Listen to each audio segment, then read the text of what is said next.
Hi, I'm Joyce Macarius, Policy and Communications Manager at the Greater Sudbury Chamber of Commerce. I'm very happy to be joined here today by Minister Michael Gravel, Ontario's Minister of Northern Development and Mines, for a little 4in4 discussion. Minister, thank you so much for being with us here Joyce, today. it's great to our be pleasure. here. Thank you very much for the opportunity. Now, Minister Gravel is actually our guest speaker today for a President Series luncheon. He'll be touching on Northern economic and development and growth, so we're very excited to have him here today. Our first question for you, Minister.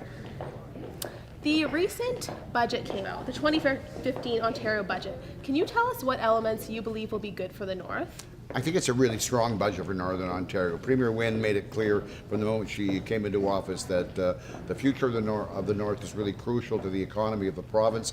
This budget reflects that very strongly. Very much focused on infrastructure.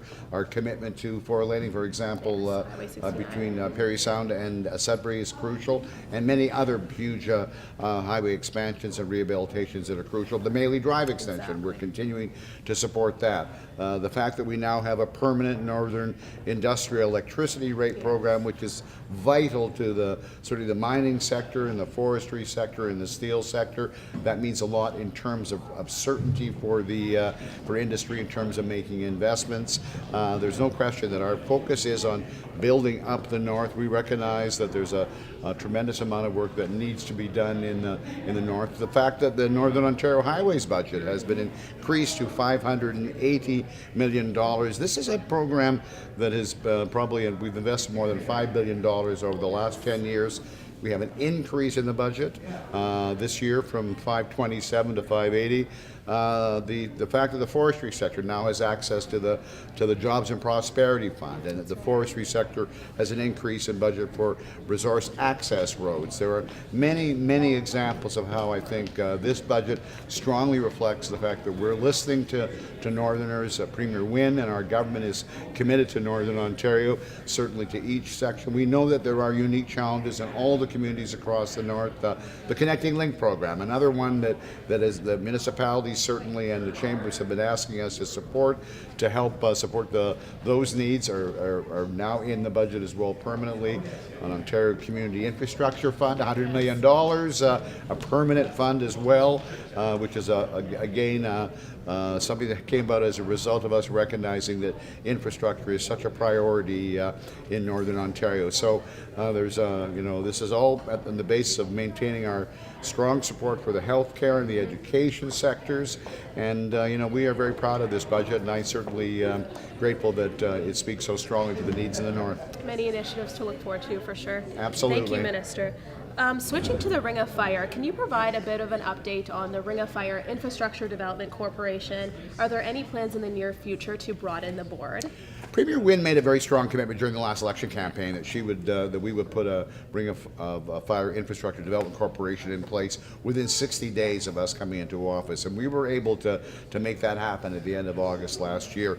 Certainly the main focus of the Infrastructure Development Corporation is to bring the partners together in the Ring of Fire, First Nations, industry, certainly the federal government, to bring them together, to have them as full partners in moving this project forward.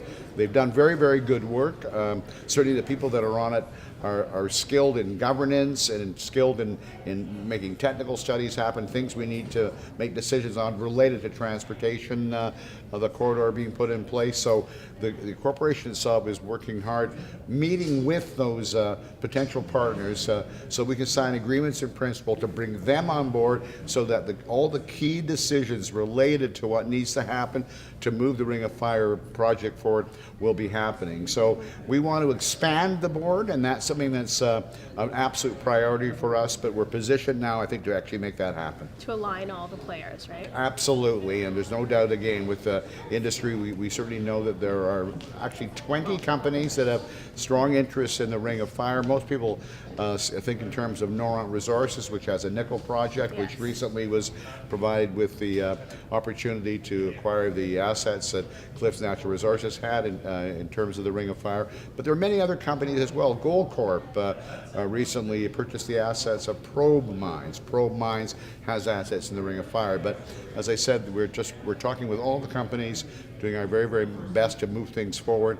And it's crucial, certainly, that the First Nations are also partners in this, and we're doing significant work with them with the regional framework discussions and a negotiation process that actually is historic, that has never happened before, to make sure that those communities do indeed see true benefits from this great project. We all know that there has the potential for thousands of jobs to be created, for a real multi-generational impact on not just First Nations but all northern communities.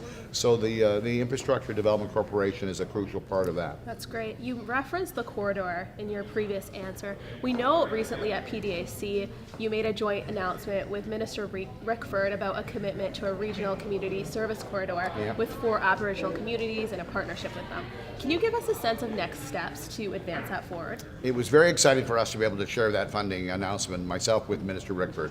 I'm doing my very best to work as strongly as I can with the federal government. We believe that they need to play an even stronger role, but to be able to sign this funding agreement with 4 First Nations, Webekwe taking the lead in partnership with Niskandiga, Nabenimek, and Ibamatung, to actually look at building a corridor into their communities, which will potentially provide access for the future development of the Ring of Fire, was huge.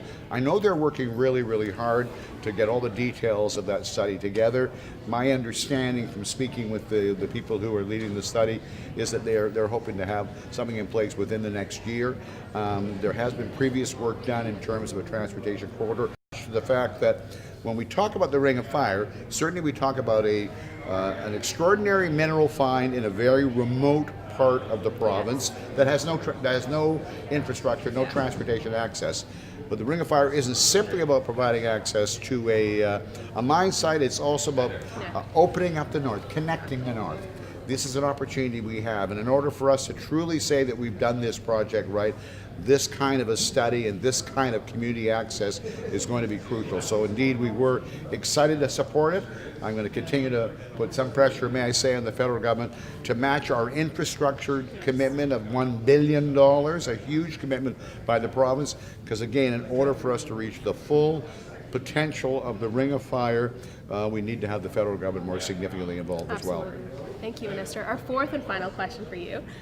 Speaking about Northern Ontario growth, what is the status of Northern Ontario Growth Plan, and who is taking the lead to ensure that those goals do indeed get met? Well, we're very excited about the Northern Ontario Growth Plan. Here is a vision for the North that was developed by Northerners, for Northerners, put in place 3 or 4 years ago. We're working with our Northern municipal leaders, Northern Aboriginal leaders to move forward and make some decisions. We are working vigorously on a multimodal transportation strategy, which is crucial in Northern Ontario. We were able to support the creation of the Northern Policy Institute, which has been a tremendous help, I think, to providing the kind of advice that we need. But we're also looking at priority economic sectors and designing strategies for each of them, and that certainly includes the mining sector, the forestry sector, the agriculture sector. I think one of the great unknowns by many people, although Northerners know it, is how huge the agriculture industry is in Northern Ontario and how much bigger it can be. So we're working vigorously to implement the recommendations that are in the Northern Ontario Growth Plan. We're doing every 6 months, we're having sit-downs with the Northern leaders, bringing them with further updates, seeking their advice. This is a very important part of it's a long-term plan, but we also recognize there need to be, steps that you can mark the way that show we're making progress and on implementing them. So it's an absolute priority for our government. Absolutely. Thank you so much again, Minister, and we look forward to your further discussion here at our President Series luncheon. Thank you so much, Joyce. It was great to do this. Again, I'm Joyce Mancaris from the Greater Sudbury Chamber of Commerce. Thank you all for watching. If you do like our videos, please make sure you subscribe to our sudburychamber.ca channel. Thank you. Thank you.